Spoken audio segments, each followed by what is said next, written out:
Manorama group, जो सोचता है वो करता है। आपके अपने सपनों का आशियाना। नमस्कार, आप देख रहे हैं भारत लाइव। भारत लाइव के महाभारत 2024 में आज हम चौथे चरण की बात करेंगे। चौथे चरण में मोदी मुस्लिम के बीच फंसे, ब्राह्मण भूमिहार से नीतीश क्या लगाएंगे बेड़ा पार। हम इसी मुद्दे पर चौथे चरण के बारे में बात करेंगे, क्योंकि जो चौथे चरण में चुनाव होना है तो ये चारों जो जाति है उसका वहाँ बहुत निर्णायक भूमिका होती है इस चौथे चरण में। तो इसीलिए हम बाबा से समझेंगे एक एक सीट के बारे में, जो किस सीट पर क्या कौन कौन निर्णायक है की भूमिका में है। क्योंकि प्रधानमंत्री का मोदी का आना और लगातार उन लोगों का दौरा ये कहीं ना कहीं दर्शा रहा है जो कहीं ना कहीं कुछ मामला फंसा हुआ है। हम बाबा से समझते हैं, बाबा कहाँ फंसा हुआ है पेंच। देखिए, इस विश्लेषण को शुरू करने से पहले एक शिकायत आपसे मेरी है। शिकायत ये है कि आप मिथिलांचल के होते हुए मैथिली में कुछ भी नहीं, आप 9 बजे छी तो हम ही शुरू कर दै छी आज। ठीक। पाग पोखर माछ मखान पाग पोखर माछ मखान, सरस बोल मुस्की मुखपान। यही है मिथिला के पहचान। यही है मिथिला की पहचान। देखिए, मिथिलांचल की जब बात करते हैं तो आपको 2-3 चीज़ें बहुत बढ़िया नजर आएगी। एक तो मिथिलांचल के लोगों की भाषा बहुत मीठी होती है, बहुत मीठी होती है। और दूसरा, उनका जो हमारे देश का जो मेन आयत है कि हम अतिथि देवो भव का सम्मान करते हैं, अतिथि की सेवा में लगे रहते हैं। इस क्षेत्र के लोग अतिथि सेवा में बहुत माहिर हैं। तो निश्चित रूप से जो यहाँ चुनाव लड़ने गए हैं उन लोगों की इज्जत सेवा सत्कार तो होगी ही ना। और इसमें बाहरी कौन है, अतिथि कौन है, तो नरेंद्र मोदी हैं। तो नरेंद्र मोदी की सेवा करेंगे लोग, नरेंद्र मोदी का आओ भगत करेंगे। बाबा, एक चीज़ आपको रोकेंगे, आप देखे होंगे जो जितने भी पिछले 20 वर्षों से जितने भी बड़े नेता मिथिलांचल में भाषण देने आए, उनको मखान के माला से स्वागत होता है जी, और पाग भी पहनाया जाता है। चलिए अब शुरू। अब आप इस बात को समझ लीजिए कि हम लोग जो चर्चा कर रहे हैं कि जैसे ही हम लोग सीमांचल से कोसी हुए होकर के मिथिलांचल की तरफ बढ़े ना, तो अभी भी पिंड छूटा नहीं है। मिथिलांचल में आए तब भी आप मुस्लिम और मोदी, ये 2 फैक्टर हैं जो मोदी के साथ हैं, जो मोदी के विरुद्ध में है। ये 2 खेमा मोदी और मुस्लिम में बटा हुआ है। कहा यह जाता है कि मुस्लिम को हम रक्षा करेंगे, और एक पक्ष ये कहता है कि हम रक्षा नहीं करेंगे, हम बराबर आपको अधिकार देंगे। एक पक्ष डराता है कि अगर मोदी आ जाएगा तो सब कुछ खत्म हो जाएगा। एक पक्ष समझाता है, एक पक्ष जो है समझाता है कि नहीं, जहां आप हैं वो आपको डरा रहा है। असल में आपके जीवन शैली को कौन बदलेगा, आप उस पर बात कीजिए। ये सारी चर्चाएं, सारी बातें जो है वो कहीं ना घुमा फिरा करके एक तरफ जा रही हैं। और जाने का मतलब यही है कि जो चौथे चरण का 5 सीटों पर चुनाव होना है वो काफ़ी दिलचस्प मोड़ पे है। और चौथे चरण में मोदी और मुसलमान यही निर्णायक भूमिका में होंगे, जो तीसरे चरण से हमें देखने को मिल चुकी हैं। अब इसमें सबसे बड़ी बात जो है, जो हम लोग चाह रहे हैं कि यहाँ ब्राह्मण और भूमिहार, हालांकि एगो यादव जी भी फंस रहे हैं, लेकिन ब्राह्मण और भूमिहार इसमें कैसे फंस रहे हैं। सबसे बड़ी बात है कि नरेंद्र मोदी की प्रतिष्ठा दांव पर लगी हुई है। ये 5 सीट जो है नरेंद्र मोदी के ही खाते में है, चाहे वो दल कोई भी हो। ठीक है ना। तो हम शुरुआत करेंगे चंदन जी दरभंगा से, जिसकी हम शुरुआत में दरभंगा में उन्होंने भाषण भी दिया है प्रधानमंत्री नरेंद्र मोदी ने। जी। और वही पाग पहन करके भाषण दिया था। वही पाग जिसमें कमल का फूल आगे लगा हुआ था। जो विशेषता है और एक खासियत है दरभंगा में उन्होंने जो भाषण दिया है, तो चौथे फेज के जितने भी क्षेत्र में मतदान होना है उसके प्रत्याशी भी उस स्टेज पे थे, स्टेज पे मौजूद थे, जिसमें संभवी को उन्होंने आशीर्वाद दिया, हमारी बेटी है, देश की सबसे कम उम्र की बेटी है। तो दरभंगा से अगर बात करें तो यहाँ देखिए, यहाँ ब्राह्मण और मुस्लिम, यहाँ 2 ही का वर्चस्व रहा है। कभी ब्राह्मण बने हैं तो कभी मुस्लिम MP बने हैं। यहाँ लगातार कई दौर से जब भारतीय जनता पार्टी अपने पूरे रॉ में आई उससे पहले की बात समझ लीजिए आप, अटल बिहारी वाजपेयी के समय से ही दरभंगा ने ये तय कर लिया था कि वो ब्राह्मणों को जिता के भेजेगा। और खास करके जो वर्ग है, हिंदू वर्ग, वो इसके वोटों के प्रति, अपने लोगों के प्रति, अपने समाज के प्रति पोलराइज हुआ। जो मुस्लिम समाज लगातार कर रहा था और हिंदू मुस्लिम में कोई बंटवारा नहीं था। एक बीच में एक फेज आया था जिसमें लालू प्रसाद ने 90 के दशक में ये दर्शाने का कोशिश किया कि हम आपके हितैषी हैं। यहाँ से चीज़ें बदली और इसके बाद दूसरी जो चीज़ बदली वो 2005 से बदली। तो इस बदलाव के साथ साथ दरभंगा भी बदला। दरभंगा में जो परिस्थिति हमारे नज़र के सामने है उसमें कीर्ति झा आजाद 2014 में जीत करके आए थे। उसके बाद उनके उम्र के हिसाब से हो या और भी बहुत सारे फैक्टर होंगे, वो तो पार्टी समझे कि उनका टिकट काटा गया, लेकिन टिकट उनका काटा गया और यहाँ गोपाल जी ठाकुर को एक सवर्ण को ही, ब्राह्मण को ही दिया, ब्राह्मण को ही टिकट दिया तो गया। ऐसी स्थिति में उन्होंने भी अच्छा खासा मार्जिन और 24 में भी उन पर भरोसा किया गया। यहाँ वोटों की बात करें तो 3.5 लाख मुस्लिम अकेले हैं। 3.5 लाख 3.5 लाख मुस्लिम है। यादव की संख्या भी 3 लाख है, यानी 6.5 लाख तो यही हो गए। यानी MOI समीकरण पर अब आइए आप मोदी के समीकरण जोड़ने के लिए ब्राह्मण को यहाँ जोड़िएगा तो ब्राह्मण यहाँ 3 लाख है, भूमिहार 1 लाख है, राजपूत 1 लाख है। यानी मिला जुला के ये सब जो है ये भी करीब उसी के बराबर हो जाते हैं, 6 लाख के आसपास। अब मल्लाह कितना है? इस यहाँ मल्लाहों की संख्या जो है 1 लाख के आसपास है। तो मल्लाहों में यहाँ बड़ा कंट्राडिक्शन है। मल्लाह यहाँ के मल्लाह, अगर आप ये सोच रहे हैं, जो आप टोन में बोले हम समझ रहे हैं कि आप कह रहे हैं कि मल्लाह उधर कहाँ चल जाएंगे, नहीं, यहाँ मल्लाहों के 3-3 4-4 नेता बहुत स्थापित नेता है। बीजेपी का स्थापित नेता है, JDU का स्थापित नेता है। यहाँ बहुत स्थापित नेता है, हरीश सहनी है, मदन सहनी है, ये लोग अच्छा खासा होल्ड रखते हैं। होल्ड रखने का कारण मदन सहनी तो लगातार जीते भी आ रहे हैं और बिहार सरकार में मंत्री भी लगातार 2-2 टर्म से। दूसरा आपको बता रहे हैं कि हरीश सहनी को भी आगे किया गया है, उनको भी मंत्री बनाया गया, नेता प्रतिपक्ष बनाया गया। अति पिछड़ा समाज को इतना भाव कौन देता है, लेकिन भारतीय जनता पार्टी ने दिया, ये बात स्वीकार भी करते हैं हरीश सहनी। दूसरा, हरीश सहनी के साथ एक और विशेषता है कि वो वहाँ के लोकल हैं और उन्होंने जमीनी वहाँ काम किया है, फील्डिंग किया है। वो पंचायत चुनाव से ऊपर उठ के आए हैं, तो दैट मीन्स कि उनकी जमीनी पकड़ अच्छी है। जाते हैं तो लोग अच्छा। दूसरा चीज़ है कि बहुत ही ज़्यादा सहृदय हैं, सबसे मिलने में कोई उनको भेदभाव नहीं है। कुर्ता से नीचे उनका गंजी हो तब भी वो मिलते हैं, इतना माने सामान्य व्यक्ति हैं, व्यक्तित्व के व्यक्ति हैं। तो यहाँ जो है वो निश्चित रूप से मोदी और मुसलमान में जो झमेला है, जो लड़ाई है, उस लड़ाई में अब ये फैसला करना किसको है, तो अति पिछड़ा समाज को करना है। हम लगातार तीसरे चरण से ही बात बोलते आ रहे हैं। अति पिछड़ा समाज, पचपवनिया और गैर OBC, इसको फैसला करना है कि क्या होगा। एक बार फिर से लड़ाई कड़ी है, लेकिन लेकिन बाबा एक हम यहाँ रोकेंगे, इसलिए रोकेंगे क्योंकि दरभंगा में 3.5 लाख मुस्लिम है जी। आप कैंडिडेट दे रहे हैं यादव जी। आप वहाँ से पहले भी RJD से MP रहे हैं मुस्लिम जी। तो ये क्या लगता है जो मुस्लिम खुल के आएंगे पक्ष में? देखिए, मुसलमान तो नाराज हैं क्योंकि उनके MP को जिनका पता है दरभंगा, उनको नया ठिकाना मधुबनी मिला गया है, जबकि मधुबनी में सिद्दीकी भी लड़े हुए थे। जी। और उनका अलीनगर उनका था पहले विधानसभा क्षेत्र, बाद में परिसीमन में चेंज हो गया तो फिर बिस्फी से लड़ लिए थे। तो अब अली अशरफ फातिमी अगर दरभंगा से लड़ते तो हो सकता था जो कुछ चीज़ें और बदलती हुई दिखती। चंदन जी, हम लोग जब से ये विश्लेषण कर रहे हैं, लोकसभा चुनाव के पहले, दूसरे, तीसरे चरण और चौथे चरण में हम आ गए हैं, हम बार बार ये बात हम लोग कोशिश कर रहे हैं ये बात समझने और समझाने की, जो हमसे जनता भी सवाल कर रही है। कई हमारे कमेंट बॉक्स में जाइएगा तो वहाँ भी लोग पूछ रहे हैं कि नहीं, आप लोग बिल्कुल सही कह रहे हैं, हमारा प्रतिशत जो है 18%, 17% है और हमको 2 ही सीट दिया गया, तो इसकी नाराजगी तो लोगों में है। दूसरा सबसे महत्वपूर्ण बात कि आप अगर मुसलमानों के वोट को अपनी तरफ खींचना चाहते हैं तो यहाँ एक बड़ा फैक्टर AIMIM भी हो जाता है।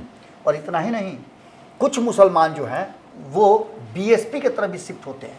ये भी एक बात बहुत, दलित के साथ साथ मुस्लिमों का एक बड़ा गठजोड़ है जो मुस्लिम दलित हैं। मुस्लिमों में जो वर्गीकरण है, कल ही इस बात को समझा रहे थे शाहनवाज हुसैन, किस तरह से बातें हैं। तो उन लोगों को भी अपने अधिकार को लेकर के कहीं ना कहीं चिंता है, और वो अधिकार जमीनी स्तर पर या तो नीतीश कुमार दे रहे हैं या फिर भारतीय जनता पार्टी दे रही है। तो दरभंगा से आगे हम लोग बढ़ते हैं तो आना पड़ेगा। बाबा एक चीज़ और यहाँ रोकेंगे, बीजेपी ने बहुत प्रयास किया जी, यादव और मुस्लिम का वोट को अपने तरफ शिफ्ट करने के लिए। उसने नेताओं को प्रश्रय भी दिया, आगे भी बढ़ाया, पद दिया, प्रतिष्ठा दिया, लेकिन हमको नहीं लगता है बीजेपी को उसमें सफलता, हाँ सफलता अगर नहीं मिलती तो उजियारपुर से नित्यानंद राय नहीं जीतते, यानी कि कुछ ना कुछ प्रतिशत हुआ है। देखिए, आपको याद होगा कि हम पहले से भी चर्चा कर रहे हैं कि मुस्लिम महिलाओं में एक अलग तरह का क्रेज है नरेंद्र मोदी को लेकर, 370 सॉरी 3 तलाक वाले मुद्दे पर। और इतना ही नहीं, इसके अलावा भी बहुत सारी चीज़ें देखिए। आप सिंपल सी बात समझिए, आप झगड़ा करना चाहते हैं? नहीं, कोई भी झगड़ा करना नहीं चाहता, चाहे वो हिंदू हो, मुसलमान हो, सिख हो, ईसाई हो। जो मानव है वो झगड़ा करना नहीं चाहता, नहीं चाहता जो सामाजिक आदमी है। गैर असामाजिक तत्वों की बात मैं नहीं कर रहा हूँ। समाज में अगर एक मुसलमान कोई गलती करता है तो पूरे मुसलमान बिरादरी को टारगेट किया जाता है। इसका दुख होता है कि नहीं उस समाज को?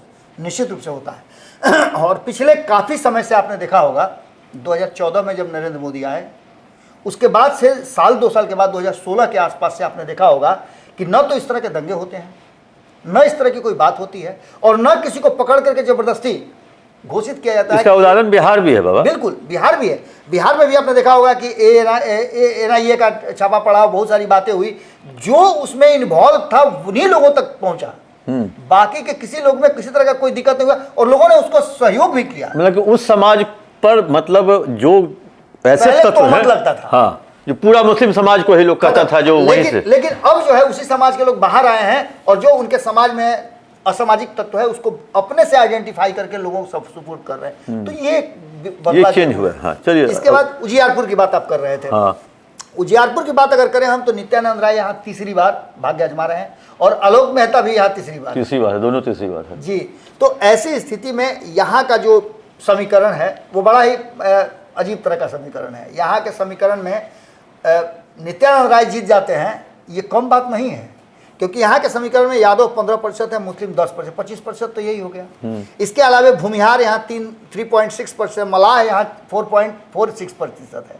तो मलाहों का गठजोड़ जो हो गया है, तो ये मिल करके जीत का आंकड़ा बन जाता है अगर वोट ट्रांसफर करा देते हैं तो। लेकिन उजियारपुर में आपको बता दें कि नित्यानंद राय को जिताने के लिए एक बड़ा वर्ग काम कर रहा है, जो मल्लाह समाज का है, जो कहीं ना कहीं आप उसको ही नहीं कह सकते हैं कि किस वर्ग में है।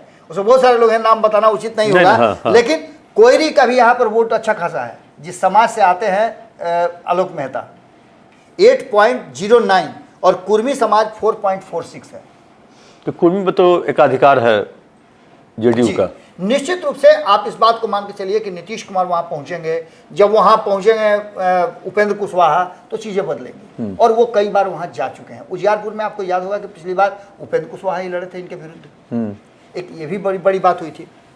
ये सारी बातें घुमा फिरा करके यही बता रही हैं कि यहाँ 6.78% ब्राह्मण, 4.41% राजपूत, और पासवान, जो कि चिराग पासवान के कोर वोटर है, वो 9% है।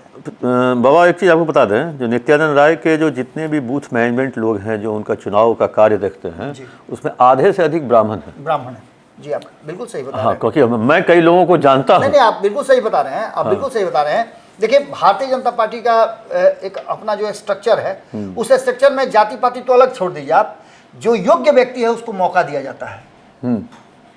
ये इस बात से आप इनकार नहीं कर सकते हैं। आप ये नहीं कह सकते कि वायस होकर के उनको दे दिया गया, ये कुछ यही नजर नहीं आता है। यहाँ आप व्यक्ति किसी को नहीं चुनता है। ये पॉकेट पार्टी नहीं है कि लालू प्रसाद ने जिसके सर पर हाथ रख दिया वो MLC, तेजस्वी यादव ने हरियाणा से बुलाकर किसी को बना दिया, राज्यसभा भेज दिया। तो यहाँ वो बात नहीं चलती है। यहाँ आपको, आप देखिए MLC बनने वालों की संख्या आप देख लीजिए, देखिए बीजेपी में कौन कौन ग्रासरूट लेवल। उसके बाद आप उठा के देख लीजिए कि राज्यसभा किसको भेजा गया है, दरभंगा की बेचारी ग्राउंड। ये सारा चीज बताता है कि कहीं ना कहीं भारतीय जनता पार्टी और जो केंद्रीय नेतृत्व है, राज्य नेतृत्व है, वो एक सामंजस्य के तहत चलता है, मंथन करके। हाँ, और नीचे से उठा के कार्यकर्ता को सामने रख देता है। अचानक से इधर हाल फिलहाल में देखा गया कि एक और ऐसे ही व्यक्ति को राज्यसभा भेजा गया था बीच में, दानुक समाज से जो आते हैं। तो ये सारी चीजें घुमा फिरा करके कहीं नजर आती है। यहाँ उजियारपुर में आपको बताते हैं कि जो यादव, मुस्लिम और मल्लाह का समीकरण बन रहा है, इस पर बाकी का समीकरण भारी पड़ रहा है। भारी इसलिए भी पड़ रहा है कि इन लोगों को लगता है कि उजियारपुर में यदि रहते हैं तो कहीं ना कहीं नित्यानंद राय केंद्र में मंत्री भी हैं, और मंत्री रहने के साथ साथ यहाँ एक और सबसे बड़ी बात हो जाती है कि इस क्षेत्र के विकास में भी वो हिस्सेदारी निभा सकते हैं बनिस्बत इनके।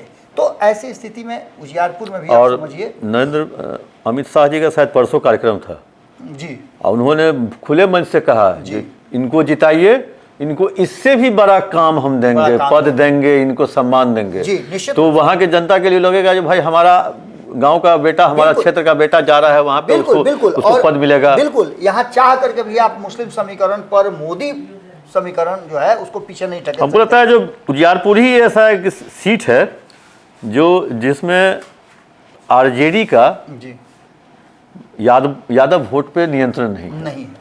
बात बिल्कुल सही कह रहे हैं। उनको लेकर के बहुत सारी बातें होती है। अब जैसे उन्होंने कह दिया कि इनको बड़ा जिम्मेवारी देंगे, तो हो सकता है कि मुख्यमंत्री की कुर्सी तक पहुंचा दें।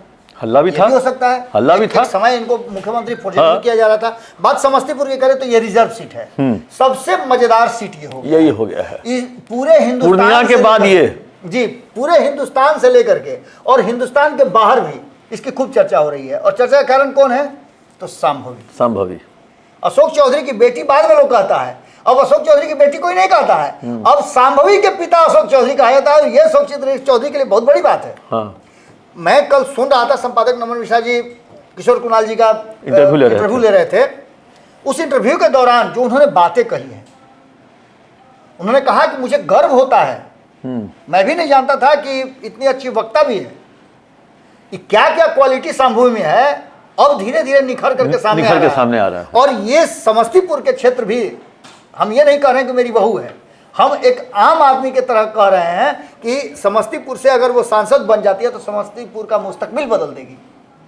दैट मीन्स कि यहाँ जो लड़ाई है वो जदयू के दो नेताओं के पुत्र पुत्रियों के बीच में तो है ही, लेकिन यहाँ किसी को कोई नहीं जान रहा है। एक ही बात जान रहा है कि प्रधानमंत्री नरेंद्र मोदी ने जिस बच्ची के बारे में कहा था कि सबसे कम उम्र की मेरी बेटी है, इसको आप लोग जिताइए, वही संभवी है। और अशोक चौधरी की बेटी संभवी को नीतीश का भी साथ मिल गया। बिल्कुल, नीतीश कुमार ने भी उन्होंने तो यहाँ तक कह दिया कि जो लोग गड़बड़ कर रहे हैं, मेरे उम्मीदवार को हराने की कोशिश कर रहे हैं, उनके खिलाफ हम चुनाव के बाद कार्रवाई करेंगे। और कल ये मार्केट में अफवाह भी फैल गई थी, जो सन्नी हजारी के पिता महेश्वर हजारी ने कैबिनेट से इस्तीफा दे दिया। जी। तो अब मतलब अब देखना होगा आगे क्या होता है। कांग्रेस जीतती है कि संभवी जीतती है, क्योंकि यहाँ पे जो मतलब संभवी को एक सिंपैथी भी मिल रहा है। देखिए, बेटी होने का, बहू होने का, और सबसे कम उम्र की उम्मीदवार होने का। एक और समीकरण उसमें जुड़ रहा है ना, एक दलित समाज की बेटी है, हाँ, और एक सवर्ण समाज की बहू है। और इस बात को लेकर के जो किशोर कुणाल ने कल संपादक नमन मिश्रा जी के सामने कन्फेस किया, क्या बात है। उन्हें गजब लगा कि लोग ये न कहें कि मैं दलित समाज की है इसलिए उसके विरोध में हूं, मैं खुद आकर के ये बात कर रहा हूं, जी कन्फेस कर रहा हूं कि नहीं, समाज से मुझे कोई मतलब नहीं है, संभवी से मुझे मतलब है, और संभवी मेरी बहू है। जिस तरह से चाहेगी सपोर्ट करेंगे। और ये सब बातें जो है ना आम आदमी को टच करती है। तो निश्चित रूप से ये सब असर करेगा उसमें, इसमें कोई दो राय नहीं है। नेक्स्ट बेगूसराय है जी। बेगूसराय पर बहुत ज्यादा चर्चा करने की जरूरत है नहीं। बेगूसराय में गिरिराज सिंह बेचारे 2014 में आए, नवादा से चुनाव लड़े, 2014 में उनका सीट छीन करके एलजेपी को दे दिया गया।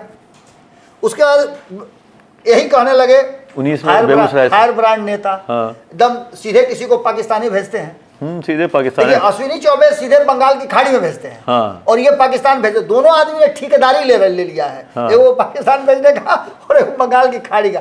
तो अश्विनी चौबे तो अभी साइड में है, उनका इस बार टिकट नहीं कट गया है। हो सकता है कि उनको उससे भी बड़ा मिले, क्योंकि नरेंद्र मोदी ने मंच पर ही उनको इतना सम्मान दिया था, तो देखने को मिला था। और लौटे हैं दिल्ली से 2-3 दिन के बाद, एयरपोर्ट पर जो उनका देखने को मिला, उनके चेहरे का रौनक, तेवर वो नजर आ रहा था कि कुछ न कुछ इनको वाला है, कुछ तो है, कहीं बिहारे हाथ में मत मिल जाए। बहुत सारी बातें हैं। खैर, यहाँ बेगूसराय की अगर बात करें तो बेगूसराय में लड़ाई बहुत कड़ी नहीं है। इस लड़ाई में पहले भी गिरिराज सिंह, लेकिन गिरिराज सिंह पर एंटी इनकम्बेंसी हावी है, लोगों ने उनका विरोध किया है, इसमें कोई दो राय नहीं है। यहाँ पर मुस्लिम और भूमिहार समीकरण को जोड़ के देखा जाए तो मुस्लिमों की संख्या कम नहीं है। अगर मुस्लिम नहीं होते 2019 के चुनाव में, तेजस्वी यादव ने अपना उम्मीदवार नहीं खड़ा किया रहता, तो यहाँ से बहुत मजबूत टकराव हो जाता और कन्हैया कुमार यहाँ से लीड भी ले सकते थे। लेकिन खैर, ये सब जानते हैं कि काल चक्र है जो ऐसे घूमता है। इस बार भी बेगूसराय में गिरिराज सिंह को टिकट मिला है, और गिरिराज सिंह निश्चित रूप से यहाँ मोदी और मुस्लिम में हल्का सा एज जो है वो मोदी की तरफ दिख रहा है।